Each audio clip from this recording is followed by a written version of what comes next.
Welcome to Oklahoma Gardening. On today's episode, host Casey Hentges is joined by Extension Turfgrass Specialist Justin Moss to discuss repairing bare areas in our lawns and when it's best to patch the spot with seed and when it's best to patch it with sod. Then it's out into the lawn where they show the steps to successfully reseed an area and how to lay sod to fix a bare patch on a slope. And Extension Specialist Shelley Mitchell has another great outdoor activity for children, creating art from soil and other yard debris.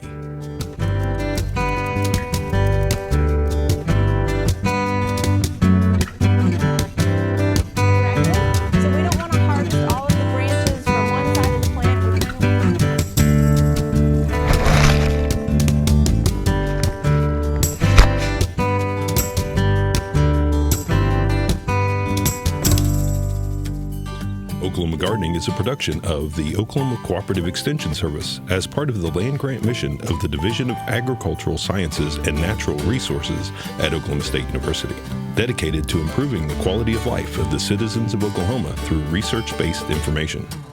Underwriting assistance for our program is provided by the Oklahoma Department of Agriculture, Food, and Forestry, helping to keep Oklahoma green and growing.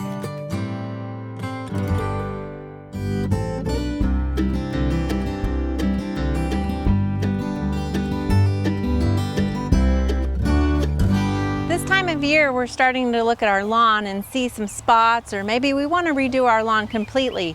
Joining me today is Justin Moss, our turfgrass extension specialist, and we're going to look at the pros and cons of seed versus sod and how to choose which type to start our lawn. So we have a couple of different things here. We've got some seed, but first, what do we need to look at on our yard?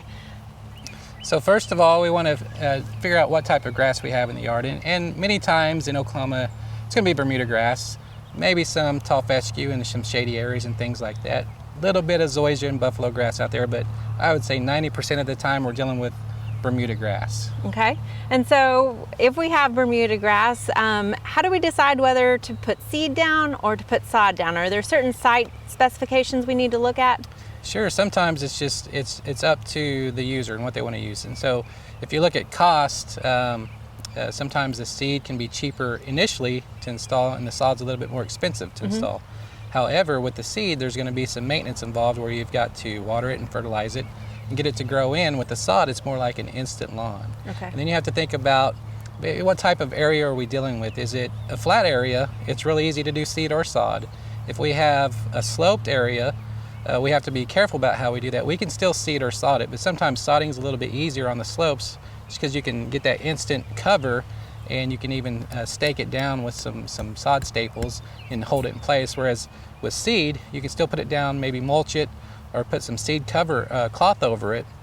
But if you get a heavy rain, that seed's just going to wash away. Okay, and also the time of year, that can play into whether seed or sod, right? For sure. So with Bermuda grass in Oklahoma, the prime time of the year is going to be in the springtime. So say May or June, something like that.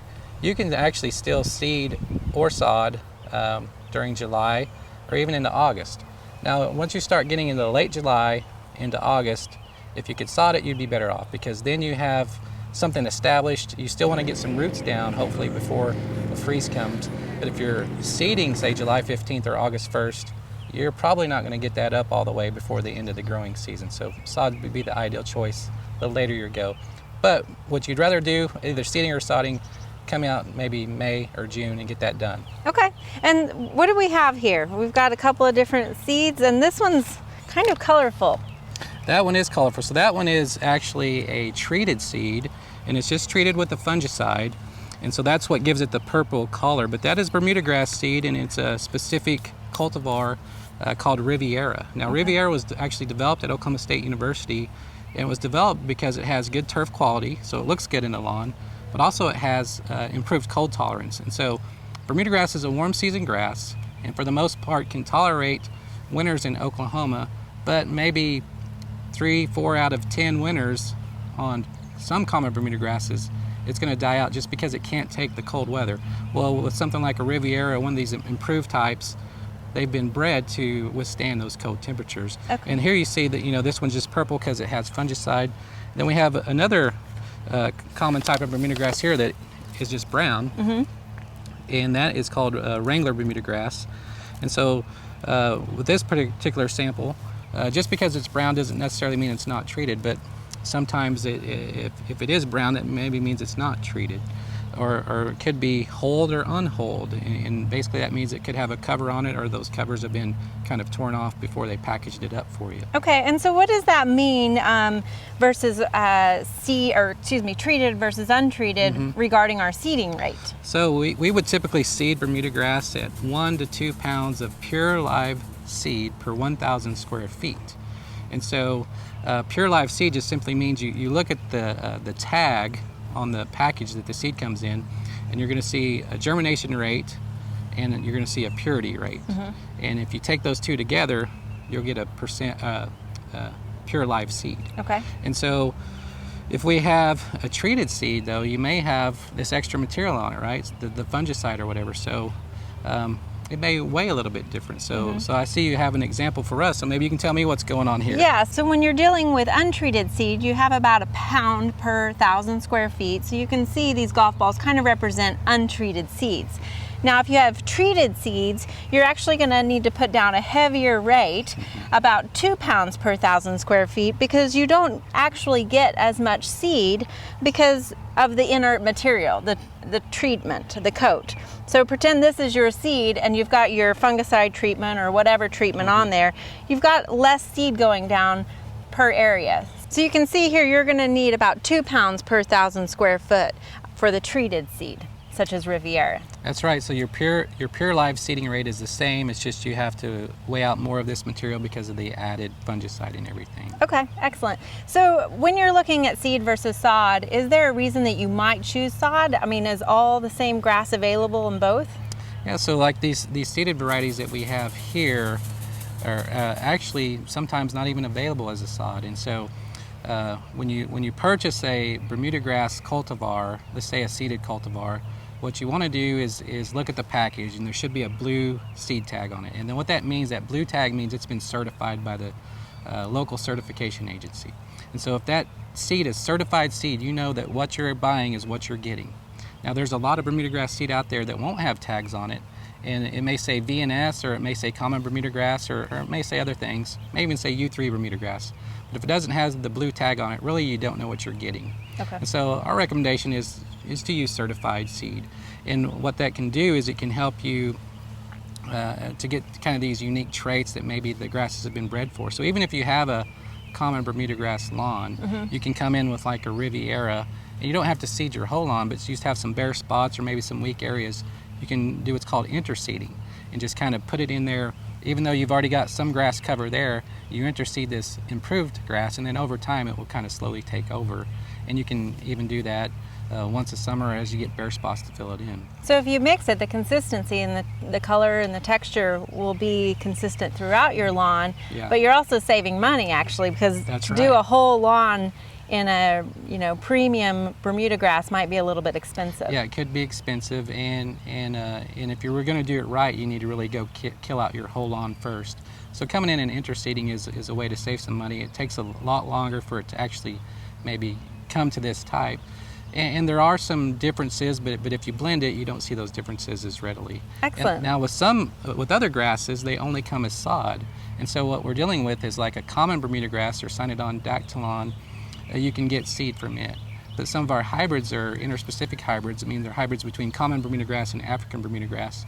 You put those two together, you get what's called a sterile triploid hybrid. And what that basically means is those grasses actually don't produce viable seeds. So the only way you can propagate those is through sod or sprigs, something like that. And so with those types, you can only get sod. So you really have to do some study and maybe talk to your extension educator about, okay, which type is for me, and does that come as a seed or a sod? It takes a little bit of investigation, and it's good because that way you can't be tricked. And somebody's trying to sell you a certain type of grass seed, and you know, well, hey, that plant doesn't produce seed. What are you trying to do to me here? Right. And it can try to save you maybe save you some money and save you some headaches down the road. That's a good tip, and you will immediately know whether you need to do seed or sod potentially. That's right. Based on which type. Okay, one last thing I want to ask about irrigation. How long does it take to establish seed versus sod? Yeah, so the seeding can take, 30 days to really get a decent cover. And so during that 30 days, you're going to have to water a daily basis, and at the very beginning, maybe even 2 or 3 times a day. Let's say you seed it May 15th and you put some irrigation down and get some rains. It's not as hard to get going, and you don't have to irrigate as much. But let's say you seed it July the 1st and high pressure set over, and it's not going to rain for 2 weeks. You're going to have to water that 2-3 times a day to keep it going. With sod, you've got a little bit more room for error because you do have a little bit of base of rhizomes and stolons in there with the Bermuda grass sod, but still you're going to have to really baby it, so to speak, for the first week or two, and then maybe water it once a day, twice a day. And then on both of these, you can slowly back off as it starts to get established and go once a day, and then maybe once every other day, once every 4 days, once a week, and so on until you get it fully established. And really, in general, once it gets up and going, Bermuda grass can survive quite well on 3/4 to 1 inch of irrigation or rainfall per week here in Oklahoma during the growing season. Excellent. Now we know seed versus sod. Correct.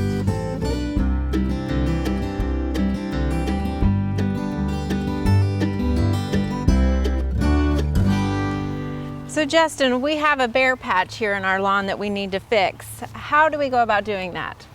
Yeah, so this is very common. Get a lot of questions about this. Have a bare area in an already established lawn. Just need to fill in some spots. And so here what we're going to do is prepare it for applying some Bermuda grass seed to fill in this spot. Okay. And so what we want to do, as you see here, as you've already done, is to kind of rake it up, clean it up, remove any rocks or tree limbs or grass that was already growing here, and kind of get everything out of the way, get it raked in, get it packed down a little bit so you have a nice clean and firm and smooth seed bed. So that's what we want to do to get it ready. Okay, and you want it packed down enough so that you're not leaving footprints in it, correct? That's right. If you can walk across it and you're leaving really deep footprints, you need to pack it down just a little bit more just to get that kind of firm and clean seed bed prepared. This Bermuda grass seed's pretty small, and if it's too fluffy, that seed will just disappear right down into the soil. Okay. And sometimes that fluffy soil, if you do get any watering in or rain, it can just really be loose and wash away. Okay, so are we ready to put seed down? We're ready here. And yes. how much do we put down? How do we determine Okay, so we're going to use Riviera Bermuda grass seed, and that is a coated seed. And so what we're going to do is do 1 to 2 pounds of pure live seed per 1,000 square feet. And so for this particular seed, we're going to have to put down 2 pounds of the actual seed per 1,000 square feet, which is going to give us an actual seeding rate of about 1 pound per 1,000 square feet. Okay, all right. And so we've got about 100 square feet here. Yeah, so 100 square feet, so we're just going to take 1/10 of that. So if our target was 2 pounds per 1,000 of Riviera seed, we're going to try to put 0.2 pounds or 3.2 ounces here. Okay, so I've got that loaded up over here in our little whirly bird. So I just need to walk around and kind of spread that? Yeah, so one way you can do is you can actually just, you've got 100 square feet, you know how much seed you need, so you can actually just weigh that out and then spread it evenly over the area. That's one way to do it. Another way, say if you were doing a larger area, you'd actually want to calibrate a seed spreader before you went out and did the job. And but for this job, it's just a small one. You could do it using a whirly bird, or even if you had nothing else, you could even do it by hand. You just want to make sure it's evenly spread across the whole area. Okay, excellent. Well, we'll get this seeded then. Okay. So Justin, we need to rake it in and tamp it so that we make sure we have good seed to soil contact. And then what do we need to do? That's right. Then we have to think about fertility. And so we've done a soil test here, and we're a little bit low on nitrogen, so we're going to have to add nitrogen. We want to do that right now at the same time too. And so really there's no right or wrong way to do this. You can put the seed down, you can put the fertilizer down and rake it in, or you can put the fertilizer down first and then put the seed down and rake it in. The point is, as long as if you're seeding, you do your soil test, check the fertility, put the fertilizer down now too, but then we've got to think about watering this in and starting to get it established. Okay, so when we're watering, how often are we going to need to water it? Yeah, so if we're going to seed this in the spring or summertime, we really want to keep a moist seed bed through germination. So that could be watering it every day for 10 to 14 days, and then maybe backing off to every other day. As you start to see the seedlings come up and it starts to get established, you can slowly back off. But the point is keeping that wet, because those roots are going to be very, very shallow at the beginning. So doing a deep watering is great, but when you're talking about new seed, you really have to keep that top profile wet throughout the germination process. Okay, and as the seed is germinate, what about traffic? So we want to keep the animals, keep the kids, keep the people off of this until it gets fully established. So that could take, you know, 30 to 60 days depending on the time of year and the environmental conditions. Excellent. Now we know the steps to seeding our lawn. When seeding Bermuda grass, another tip to think about is just using a shaker, maybe an old mason jar or a Parmesan cheese container, cutting holes in the top and putting out the correct amount of seed in the jar, weigh it out, and then just evenly distribute that over the area.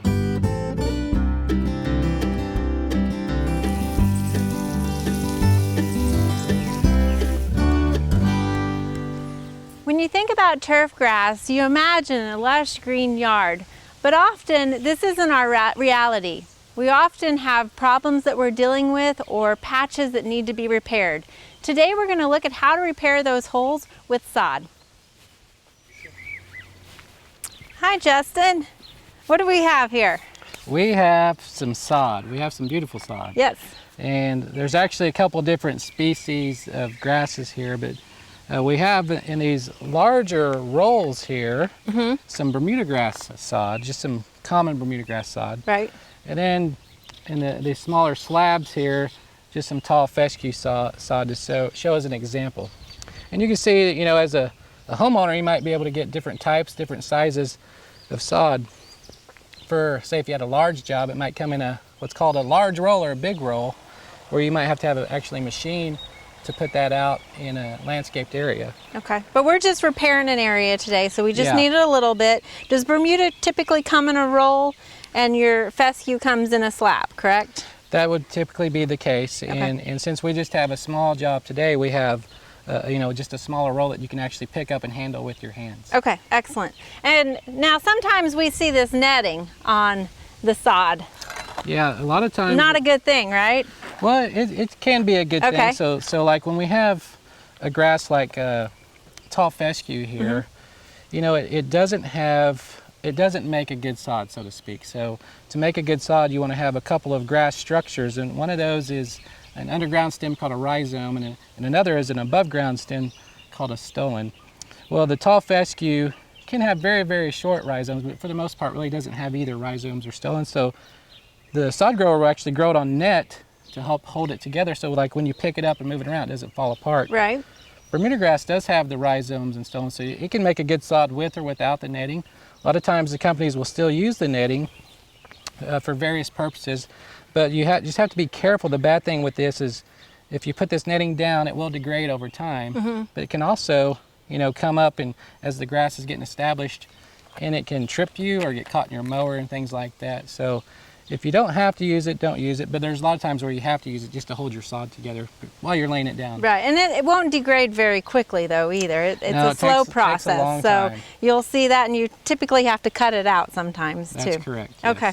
All right, so we've got a little area here that we want to repair. It's on a slope, so we're hoping that sod will work better rather than having the seed wash off. What do we need to do to prepare the bed? So basically just want to create an area that is clean and smooth, somewhat firm, and weed free as much as possible.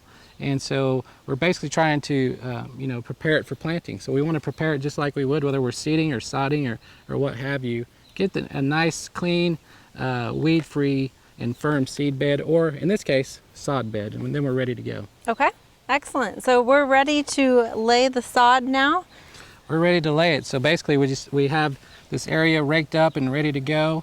It is on the slope here, and so it's not a bad slope, but it's at the edge of this pavement here, so you're going to get a lot of runoff from the roadway. So what we're actually going to do is we'll put some pieces of this sod down, and we're going to kind of stack it so that the joints do not match up. We don't want them to match up, so we kind of offset the pieces of like sod. a brick pattern. Kind of like a brick pattern.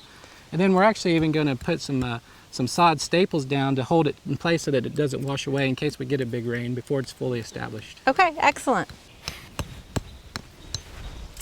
All right, so we've got our sod all stabilized. We laid it across the slope so that it wouldn't sag.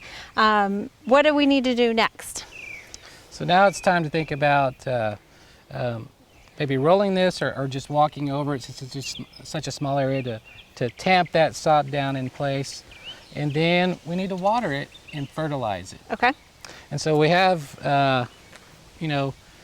taking a look at a soil test, and this area here needs a little bit of nitrogen. The other nutrients are fine on it, so that's going to dictate what type of fertilizer we use.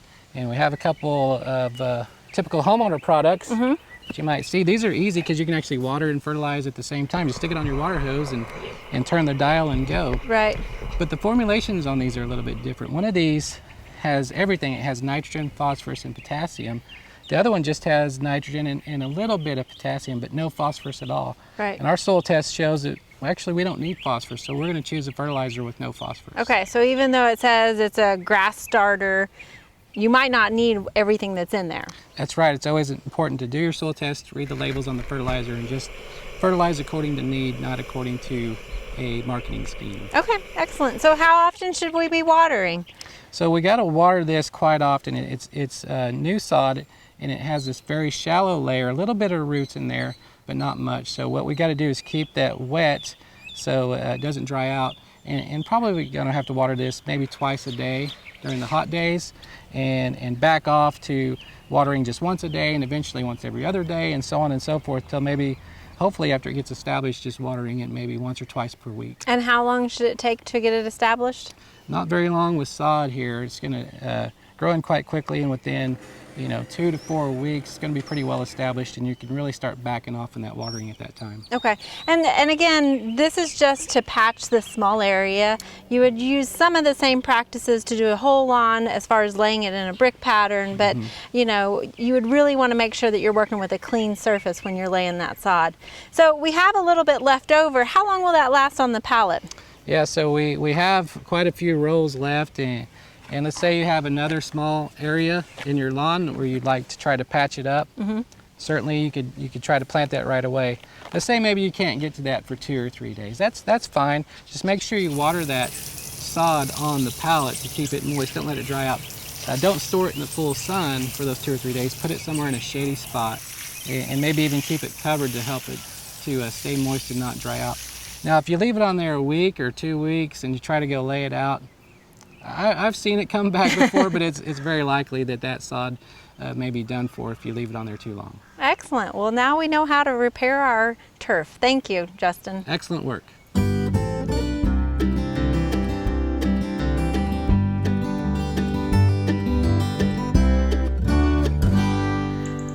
Okay, one thing you can do with the outside world besides go out and look at it is if it's a bad day or you just want to make some art, you can use it to make art. And soil, if you don't know, soil, there's a lot of different types of soil. They have different ingredients, they have different size particles. And so if you're teaching kids about soil or you're teaching kids about plants in general and you want to just have some fun, you can use different colors of soil to make pictures. So I brought some potting soil in for a darker color, and then good old red clay for Oklahoma. And I'm just going to make a simple picture that says OSU.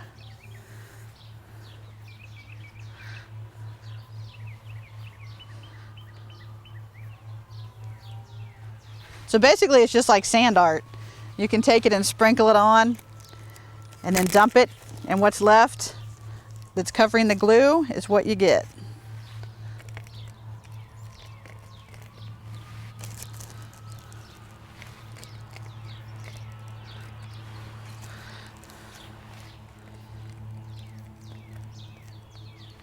So I'm going to make red O and U.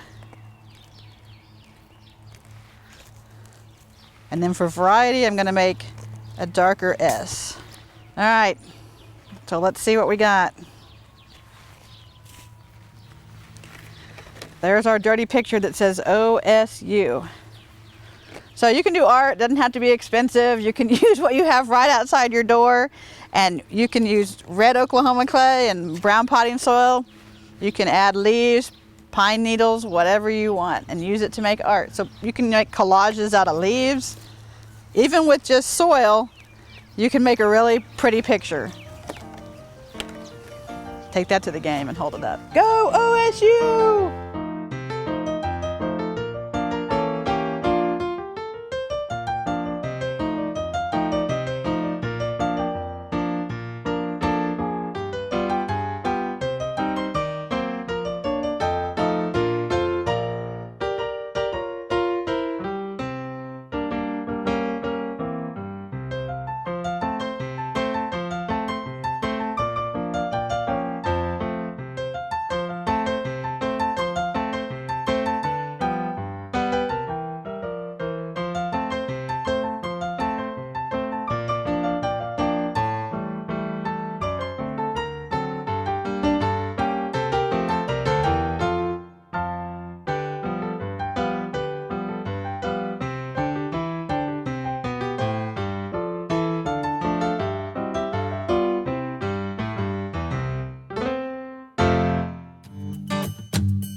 To find out more information about show topics, as well as recipes, videos, articles, fact sheets, and other resources, including a directory of local extension offices, be sure and visit our website, oklahomagardening.okstate.edu. And we always have great information, answers to questions, photos, and gardening discussions on your favorite social media as well. Join in on Facebook, Twitter, and Instagram. You can find this entire show and other recent shows, as well as individual segments on our Oklahoma Gardening YouTube channel. And tune in to our OK Gardening Classics YouTube channel to watch segments from previous hosts. Oklahoma Gardening is produced by the Oklahoma Cooperative Extension Service as part of the Division of Agricultural Sciences and Natural Resources at Oklahoma State University. The Botanic Garden at OSU is home to our studio gardens, and we encourage you to come visit this beautiful Stillwater jewel. We would like to thank our generous underwriter, the Oklahoma Department of Agriculture, Food, and Forestry. Additional support is also provided by Pond Pro Shop, Greenleaf Nursery and the Garden Debut Plants, the Oklahoma Horticultural Society, and the Tulsa Garden Club.